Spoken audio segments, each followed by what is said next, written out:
दोस्तों नमस्कार। मैं आपका दोस्त सुनील कालवा एक बार फिर हाजिर हूं आप सभी के सामने एक नया वीडियो लेकर।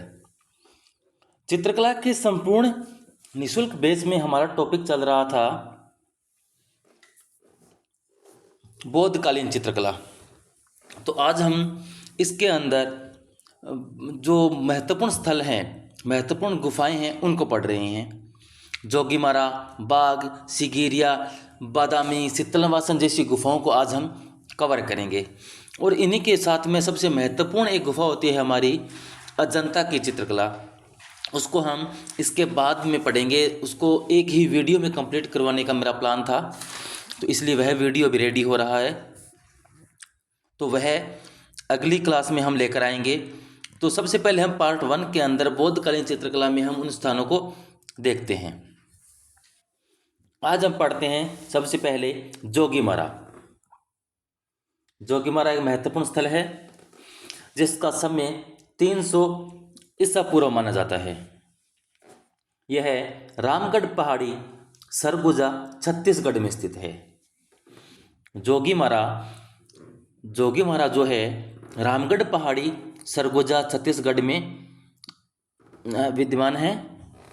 इसका आकार 10 गुणा 6 गुणा 6 फीट है, यानी 10 फीट इसकी लंबाई मानी जाती है, 6 फीट ऊंचाई और 6 फीट चौड़ाई। इस तरह यह गुफा है। यह नर्मदा नदी के किनारे पर स्थित है। जोगीमारा गुफा नर्मदा नदी के किनारे पर है। प्रकृति निर्मित गुफा मानी जाती है। यह प्रकृति निर्मित गुफा है, अपने आप बनी हुई है, यह किसी ने बनाई नहीं है। तो यह प्रकृति निर्मित गुफा है। भारत में ऐतिहासिक काल की सर्वप्रथम गुफा माना जाता है इसको। यानी भारत में ऐतिहासिक काल के प्रथम गुफाओं की अगर बात की जाए, आपसे पूछा जाए कि भारत की प्रथम गुफा कौन सी है, सर्वप्रथम भारत के अंदर प्राकृतिक ऐतिहासिक महत्व की गुफा कौन सी है, तो सही जवाब आपका जोगीमारा होगा। यह मौर्य काल से संबंधित है। चंद्रगुप्त मौर्य के समय की गुफा मानी जाती है। ये जोगीमारा वरुण देवता का मंदिर था डॉक्टर ब्लॉक के अनुसार। यानी डॉक्टर ब्लॉक बताते हैं कि जोगीमारा जो है एक वरुण देवता का मंदिर है। यह गुफा ना होकर एक गुफा मंदिर है। यहाँ पर जैन धर्म से संबंधित हमें चित्र मिलते हैं। जोगीमारा में हमें जैन धर्म से संबंधित चित्र मिलते हैं। चित्रों की खोज होती है 1904 ईस्वी में डॉक्टर ब्लॉक के द्वारा। डॉक्टर ब्लॉक ही खोज करने वाले व्यक्ति हैं जिन्होंने 1904 ईस्वी में इस गुफा की चित्रों की खोज की। अब हम बात करें प्रतिलिपि की कि प्रतिलिपि कब व किसने बनवाई, तो 1914 ईस्वी में असित कुमार हलदार व समरेंद्रनाथ गुप्त ने इन चित्रों की प्रतिलिपि तैयार की। तो सबसे पहले प्रतिलिपि तैयार करने की बात जब आती है तो जो व्यक्तियों का नाम आता है, 1914 ईस्वी में तैयार की थी असित कुमार हलदार व समरेंद्रनाथ गुप्ता ने जोगीमारा की प्रतिलिपियां तैयार की थी। तो एग्जाम में ऐसे प्रश्न भी पूछे जाते हैं कि जोगीमारा गुफा की प्रतिलिपियां तैयार कब हुई। आपसे ये पूछा जा सकता है कि जोगीमारा गुफा की प्रतिलिपि तैयार किसने की। और ये जो चित्र हैं भारतीय पुरातत्व विभाग नई दिल्ली में संग्रहित है। जो प्रतिलिपियां उन्होंने तैयार की थी वो सभी प्रतिलिपियां भारतीय पुरातत्व विभाग नई दिल्ली में संग्रहित है। यहाँ एक सीता बोगरा नाम की एक गुफा भी है। यहाँ पर 2 गुफाएं हैं। एक जोगीमारा थी, जस्ट उसके पास में सीता बोगरा नाम की एक गुफा है जो कि एक नाट्यशाला थी। नाट्यशाला कहा जाता है इस गुफा को। एशिया की प्राचीनतम नाट्यशाला है ये। सीता बोगरा जो गुफा है वह एशिया की सबसे प्राचीन नाट्यशाला है। यहाँ की शैली की बात करें तो यह समकालीन भरहुत तथा सांची की मूर्तिकला से साम्य रखती है। यानी यहाँ पर जो हमें चित्रकला या मूर्तिकला देखने के मिलते हैं वो उनके समकालीन जो एक शैली थी भरहुत और सांची, वहाँ की जो मूर्तिकला थी बिल्कुल उनके समान बनी हुई है। तब उनके चित्रों में देखें तो यहाँ के चित्र है, उनकी जो पृष्ठभूमि थी वह सफ़ेद थी।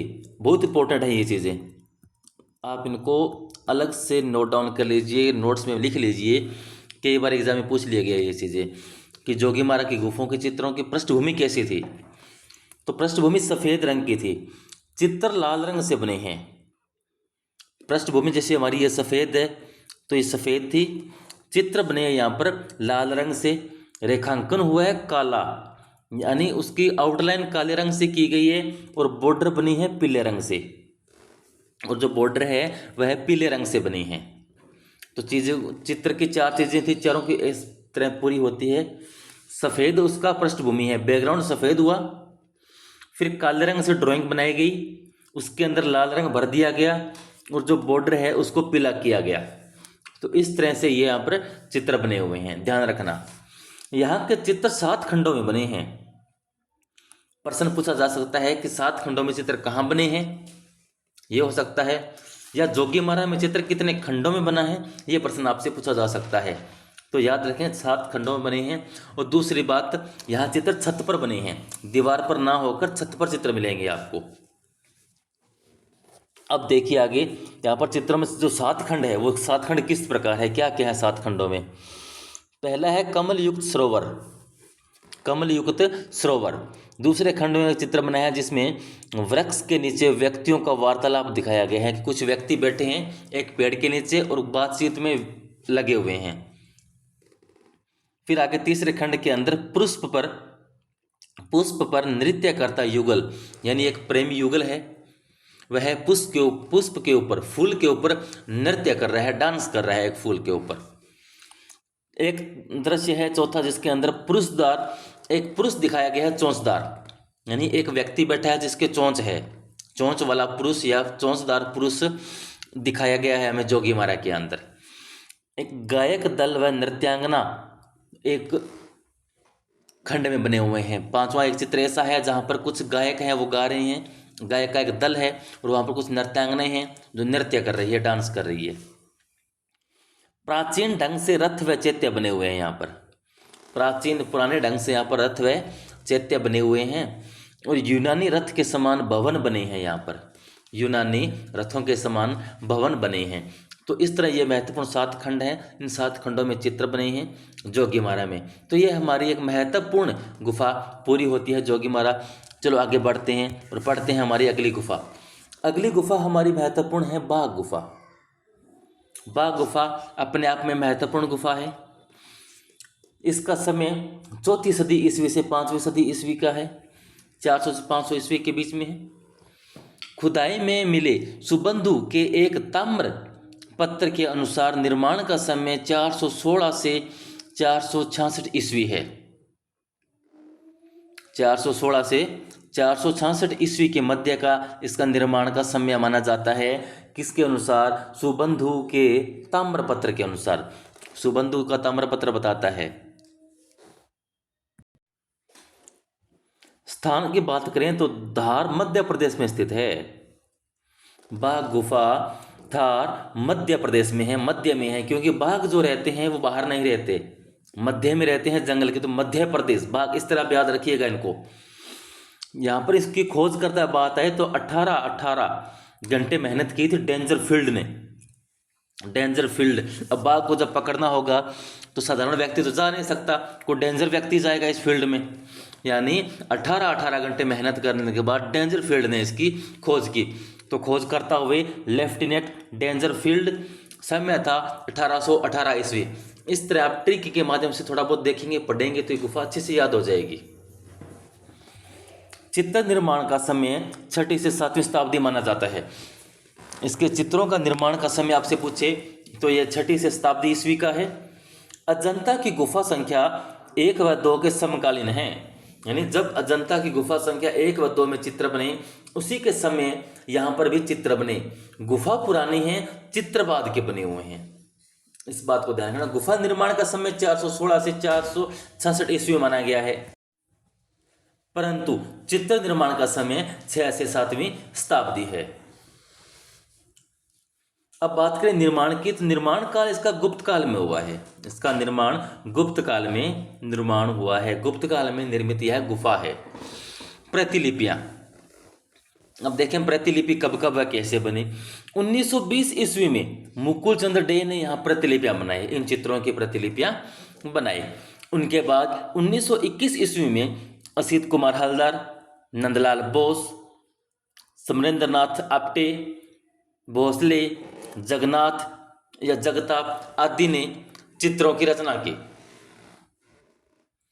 तो ये कुछ व्यक्ति थे, ये चित्रकार थे, उन्होंने यहाँ पर चित्र प्रतिलिपियां बनाई। तो सबसे पहले 1920 में बनाई मुकुचंद डे ने, 1921 में 3-4 लोगों ने मिलकर बनाई, जिसमें असित कुमार हलदर, नंदलाल बोस, समीरनाथ गुप्ता, भोसले व जगताप प्रमुख हैं। इनके बाद बात करें तो 1951 ईस्वी में इसे राष्ट्रीय स्मारक घोषित किया गया। महत्वपूर्ण प्रश्न आपके सामने रहेगा कि बाघ को राष्ट्रीय स्मारक घोषित कब किया गया? तो सही जवाब आपका होगा 1951 ईस्वी में। यहाँ कुल 9 गुफाएं हैं। बाघ में कुल 9 गुफाएं हैं। सभी गुफाएं विहार गुफा है। 9 गुफाएं हैं, सभी विहार गुफा है, जिनमें से 5 गुफाएं ही शेष बची है और बाकी सभी नष्ट हो गई। तो बाघ में कुल कितनी गुफाएं हैं? 9 गुफाएं हैं। अब देखिए आगे, ये जो सभी गुफा है महायान धर्म से संबंधित है। बौद्ध धर्म का एक अंश है, एक हिस्सा है महायान धर्म, उसका संप्रदाय है एक, उस महायान धर्म से संबंधित है। विहार में बनी बैठकी को प्रत्युपस्थान कहा जाता है। यानी जो विहार गुफाएं हैं वहाँ उनके अंदर बैठकी बनी होती है, उन्हीं बैठकी को प्रत्युपस्थान कहा जाता है। गुफाएं 2 प्रकार की होती है, चैत्य व विहार। चैत्य का मतलब होता है चेतना करना, पूजा अर्चना करना। तो जहाँ चैत्य गुफाएं मिलती है वहाँ पर हमें पता चलता है कि वहाँ पर ये लोग अपने पूजा अर्चना करते थे। विहार गुफा है रहने का स्थान, जहाँ पर ये रहते थे, विश्राम करते थे। यहाँ पर जो 5 गुफाएं शेष बचे उनके नामकरण इस प्रकार हैं: गृह गुफा, पंच पांडु, हाथी खाना, रंग महल, पाठशाला। तो ये क्रम में है, आपको इसी क्रम में इनको याद भी रखना होगा। इस क्रम को याद रखने के लिए मैंने एक छोटी सी ट्रिक बनाई है, इनको देखिए। घर से 5 पांडव हाथी पर बैठकर रंग महल की पाठशाला गए। तो घर से आप लीजिएगा गृह गुफा, पहली गुफा हो गई। पंच पांडव से मिल गया आपका पंच पांडु गुफा, दूसरी गुफा आपको याद हो जाएगी। तीसरा नाम है हाथी, तो इसे आप हाथी खाना बोलेंगे तो तीसरी गुफा याद हो गई आपको। रंग महल बोलेंगे तो चौथी गुफा का नाम रंग महल है, और पाठशाला गए तो 5वीं गुफा आपकी पाठशाला है। इस क्रम में आप याद रखेंगे तो इस लाइन से आपको अच्छे से क्रम याद हो जाएंगे। घर से 5 पांडव हाथी पर बैठकर रंग महल की पाठशाला गए। तो ये लाइन बहुत मुश्किल नहीं है, इजी लाइन है, आपको आसानी से याद भी हो जाएगी। और ये याद होने से आपको फ़ायदा ये होगा, ये गुफाएं हैं, इन गुफाओं के नाम याद हो जाएंगे 5 के, और क्रम याद हो जाएगा। प्रश्न एग्जाम में पूछ लिया जाता है कि पहली गुफा का नाम क्या है, तीसरी गुफा का नाम क्या है, चौथी गुफा का नाम क्या है। तो फिर आप कंफ्यूज हो जाते हो। गुफा तो आपके 5 याद हो जाएगी, लेकिन आप क्या होता है, हम गुफाओं को क्रम भूल जाते हैं। फिर दिक्कत आती है, यार पहली कौन सी थी, दूसरी कौन सी थी, 5वीं कौन सी थी। तो आप इस तरह से एक ट्रिक याद रख लोगे तो बहुत मुश्किल ट्रिक नहीं है, बहुत लंबी चौड़ी लाइन नहीं है, मात्र एक लाइन है कि घर से 500 पांडव हाथी पर बैठकर रंग महल की पाठशाला गए। तो इसे आपको अच्छे से याद हो जाएगा। छठी गुफा को शिक्षकों का निवास स्थल कहा जाता है। एक छठी गुफा भी है, वो थोड़ी बहुत बची हुई है, उसको शिक्षकों का निवास स्थल कहा जाता है। जब 5वीं गुफा में पाठशाला आ गई तो शिक्षक भी आएंगे ना, तो छठी गुफा शिक्षकों का निवास स्थल हो गया। तो शिक्षकों का निवास स्थल माना जाता है। चलिए हम आगे पढ़ते हैं। अब हम देखते हैं यहाँ पर हमारे महत्वपूर्ण चित्र। यहाँ पर हमें एक हलिसक नृत्य प्राप्त हुआ है, जिसके अंदर एक नर्तकी व 5 गायिकाएं दिखाई गई है। एक प्रश्न ऐसा आ सकता है कि एक नृत्यांगना व गायिकाओं का समूह है। चित्र कहाँ से प्राप्त हुआ है? तो हमारे बाघ गुफा से मिला है, और इसी को हम या विद्वान हलिसक नृत्य का नाम भी देते हैं। यह हमें गुफा संख्या 4 से प्राप्त हुआ है। यानी जो चित्र हमें मिले हैं वो केवल गुफा संख्या 4 से देखने को मिलते हैं, अन्य गुफाओं में चित्र नहीं मिलते। तो गुफा संख्या 4 में एक चित्र मिला है जिसका नाम हलिसक नृत्य है। उसके अंदर एक नर्तकी है व 5 गायिकाएं दिखाई गई है, और ये चित्र हमें कहाँ से मिला है? गुफा संख्या 4 से। आगे दूसरा चित्र मिला है हमें यहाँ पर शोकाकुल स्त्री का। एक नारी है जो दुख में बैठी है, शोक में बैठी है पूरी तरह से। तो शोकाकुल स्त्री का चित्र मिला है। इसके अंदर दो स्त्रियां दिखाई गई है, शोकाकुल अवस्था में बैठी है, यानी एक स्त्री दुख में है, दूसरा उसको ढाढ़स बंधा रही है, उसके पास बैठी है, उसको सांत्वना दे रही है। इस तरह से चित्र में दिखाया गया है। यहाँ पर दो नारियां चित्रित हैं। तो दोनों महत्वपूर्ण चित्र हमें मिले हैं गुफा संख्या 4 से बाघ गुफा के। अब आगे इसकी महत्वपूर्ण जानकारी देखें तो हिरोंजी रंग से कै अक्षर मिला है। यहाँ पर हमें हिरोंजी रंग से लिखा हुआ एक कै अक्षर मिला है। नीले रंग से बना एक कबूतर मिला है हमें यहाँ पर, नीले रंग से बना कबूतर यहाँ चित्रित है। इसके अलावा केले के वृक्षों का सर्वाधिक अंकन हमें यहाँ पर देखने को मिलता है। बाघ गुफा में हमें केले के वृक्षों का सर्वाधिक अंकन देखने को मिलता है। नीला रंग जो है लेपिस लाजुली पत्थर से बनाया जाता है। लेपिस लाजुली पत्थर, लेपिस लाजुली जो पत्थर था उससे नीला रंग बनाते थे। तो ये जानकारी हमें पता चलती है बाघ गुफा से। तो इस तरह हमारी बाघ गुफा पूरी हुई। अब हम आगे देखते हैं हमारी एक महत्वपूर्ण गुफा बादामी गुफा। बादामी गुफा भी अपने आप में एक महत्वपूर्ण गुफा है। यह 6वीं से 8वीं शताब्दी की मानी जाती है। 6वीं से 8वीं शताब्दी की गुफा। यह स्थान की बात करें तो आईहोल बीजापुर कर्नाटक में स्थित है। आपसे डायरेक्ट कर्नाटक पूछ लिया जाता है कि बाघ गुफा कहाँ है, तो कर्नाटक है। अन्यथा स्थान अगर प्रॉपर पूछा जाए अहियोल आएगा तो अहियोल उत्तर सही होगा, बीजापुर ऑप्शन में हो तो बीजापुर सही होगा। वरना अगर केवल राज्यों के नाम आए महाराष्ट्र, मध्य प्रदेश, उत्तर प्रदेश, कर्नाटक, तो सही उत्तर आपका कर्नाटक होगा। स्थान अहियोल बीजापुर कर्नाटक है। यह कावेरी नदी के किनारे है। यह कावेरी नदी के किनारे हैं। यह प्रश्न महत्वपूर्ण होता है, हमेशा पूछा जाता है आपको नदियों का कि यह गुफा किस नदी के किनारे है। तो आप याद रखेंगे कि बादामी गुफा जो है हमारी कावेरी नदी के किनारे स्थित है। इसका निर्माण पुलकेशिन द्वितीय चालुक्य काल में हुआ है। जो चालुक्य काल के एक चालुक्य वंश में राजा हुआ थे पुलकेशिन द्वितीय, उनके समय इनका निर्माण हुआ था। खोजकर्ता के रूप में हम जानेंगे स्टेला क्रेमरिस को। स्टेला क्रेमरिस, तो क्रेमरिस को आप क्रेमरिस ना बोलकर किशमिश बोलेंगे तो याद हो जाएंगे, यानी बादाम और किशमिश ये हमारे ड्राई फ्रूट हो गए। बादाम के साथ किशमिश खाने में मज़ा आता है। तो स्टेला क्रेमरिस ने बादामी गुफा की खोज की। बादामी की खोज करता आप क्रेमरिस के बजाय किशमिश पढ़ लोगे तो आपको आसानी से याद हो जाएगा। स्टेला क्रेमरिस ने खोज की 1935 ईस्वी में। यहाँ पर कुल 4 गुफाएं हैं। गुफाओं संख्या पूछे कि बादामी में कुल कितनी गुफाएं हैं तो सही जवाब आपका हो जाएगा 4। बादामी में कुल 4 गुफाएं हैं, जिसके अंदर 3 गुफाएं हिंदू है व 1 गुफा जैन धर्म से संबंधित है। 4 गुफाएं हैं कुल, उसमें से 3 हिंदू गुफाएं हैं, 1 जैन गुफा है। अब हिंदुओं के अंदर भी अगर बात करें तो 1 गुफा शिव धर्म से संबंधित है, शिव से यानी भगवान शिव से संबंधित है। और 3 गुफाएं और 2 गुफाएं, गुफा संख्या 2 व गुफा संख्या 3 वैष्णव धर्म से संबंधित है। तो इनको इस तरह से याद रखेंगे आप कि कुल 4 गुफाएं हैं। 4 में से 3 हिंदू धर्म की हो गई, 1 जैन धर्म की हो गई। फिर हिंदू धर्म के अंदर इनको आगे बांटें तो गुफा 1 हमारी है शिव धर्म से संबंधित, गुफा 1 हमारी शिव धर्म से संबंधित, तो गुफा 2 व गुफा 3 वैष्णव धर्म से संबंधित है। और यहीं से हमें वराह की मूर्ति प्राप्त होती है। जो वैष्णव गुफा है, गुफा संख्या 2 व 3, उन्हीं के अंदर से एक वराह की मूर्ति प्राप्त होती है। और एक जैन गुफा जो हमने पढ़ लिया। तो इस तरह हमारी ये महत्वपूर्ण गुफा बादामी।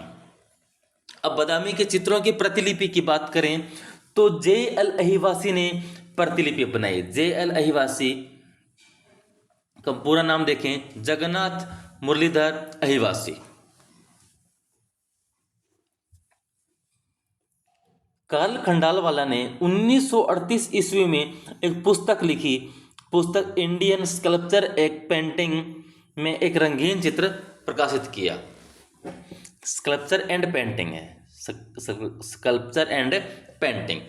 कार्ल खंडेलवाला की पुस्तक है जो 1938 में लिखी पुस्तक इंडियन स्कल्पचर एंड पेंटिंग में एक रंगीन चित्र प्रकाशित करवाया इस गुफा से संबंधित। चौथी गुफा के छत पर 4 दृश्य बने हैं। यहाँ पर जो चौथी गुफा है वहाँ पर छत के ऊपर 4 दृश्य बने हुए हैं। राजा मंगलेश के समय का एक पत्र मिला है। राजा मंगलेश का एक हमें यहाँ से पत्र मिलता है और एक चित्र मिला है विरहणी रमणी का चित्र हमें बादामी गुफा से प्राप्त होता है। तो प्रश्न आपसे पूछे विरहणी रमणी का चित्र आपको कहाँ प्राप्त होता है, तो आपका सही आंसर होगा बादामी गुफा। तो ये हमारी बादामी गुफा पूरी होती है। अब आगे चलते हैं और आगे एक हमारी महत्वपूर्ण गुफा आती है सिगिरिया की गुफा। वीडियो काफ़ी लंबा ज़रूर हो रहा है, थोड़ा ज़्यादा हो जाएगा, लेकिन मेरी कोशिश रहेगी कि आपको मैं गुफाएं हैं अधिकतम एक ही वीडियो में पूरी करवा दूं, ताकि आपको इधर उधर भटकना ना पड़े। अन्य आप YouTube पर सारा दिन सर्च मारते रहेंगे, अपना एग्ज़ाम का महत्वपूर्ण समय खराब करेंगे। इसलिए बचने के लिए मैं आपको सभी महत्वपूर्ण गुफाएं 1 या 2 वीडियो के अंदर उपलब्ध करवाने की मेरी पूरी कोशिश है। इसलिए जब छोटी सारी गुफाएं हैं वो मैंने इसी एक वीडियो में कंप्लीट कर दी है। जो एक बड़ी गुफा बची है अजंता की गुफा, वो हम अलग से एक वीडियो में पढ़ लेंगे। तो आज हम सारी गुफाएं इसमें कवर करते हैं। अब चलते हैं आगे सिगिरिया की गुफा की तरफ, जिसका निर्माण का समय माना जाता है 479 ईस्वी से 497 ईस्वी। यह कश्यप प्रथम के काल में बनी है। कश्यप प्रथम के काल में बनी है। स्थान की बात करें तो श्रीलंका है। सिगिरिया की गुफा श्रीलंका से हमें प्राप्त होती है। खोज करता है मेजर फोरम्स। मेजर फोरम्स ने इसकी खोज की। तो खोजकर्ता वे हमारे मेजर फोरम्स। श्रीलंका की खोज की थी मेजर ने, क्योंकि ये गुफा विदेश की है तो बिना मेजर के हम वहाँ पर नहीं पहुँच पाएंगे, तो इसलिए खोजकर्ता हमारे मेजर फोरम्स हुए। फोरम्स समय इसका है 1830 ईस्वी में खोज का समय है। निर्माण का समय तो आपका 479 ईस्वी से 497 ईस्वी है, लेकिन खोज का समय इसका है 1830 ईस्वी। यह गुफा बौद्ध धर्म से संबंधित है।